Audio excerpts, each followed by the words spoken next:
नमस्कार दोस्तों, आमर यूट्यूब चैनल रे आपण मानक स्वागत।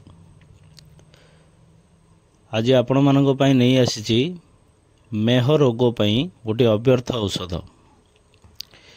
यही औषधटी केवल पुरुष लोक मानक पई, स्त्री लोक मानक भूल रे भी औषध देवे नहीं। केवल पुरुष मानक पई, सी विवाहित होइतांतु बा अविवाहित। ये औषध मात्र गोटे थर सेवन करेंगे। जमीती भी मेह आपणकर जदि पड़ी थाए ताहले संपूर्ण ठीक हो जिवे।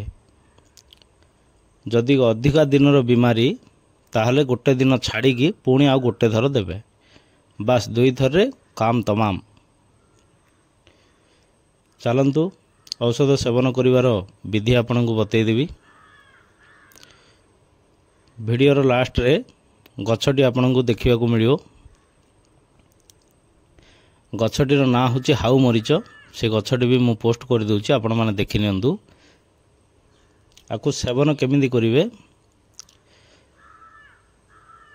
हाउ मरीच गछर रस जो अच्छी तार पत्र को भल भाव धोई ताकू छेची तार रस बाहर करिवे। 15 ml रस रे 30 ml कंचा गाई क्षीर, देसी गाई क्षीर हेले बहुत भल। जदि न मिले जेकोसी गाईर भी क्षीर आनिक दे पारे। 15 ml रस 30 ml क्षीर रे ताको भल भाव मिसाई सकाळु खाली पेटर देवे।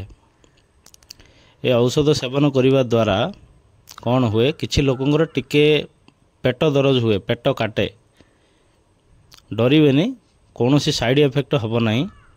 जदि पेट काटे ताहले जाइए आपण जो भाया खाना खाऊँ खाईदेवे, खाई टिके रेस्ट नेबे, ठीक हो।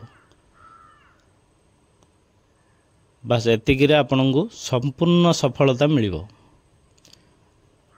चलतु गछटी आपण देखने कौ भाया हाउ मरीच गछ।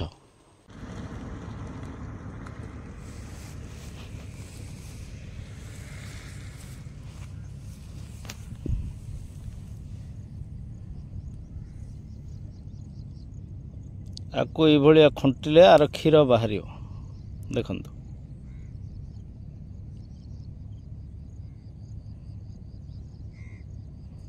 ये हूँ हाउ मरीच गछ,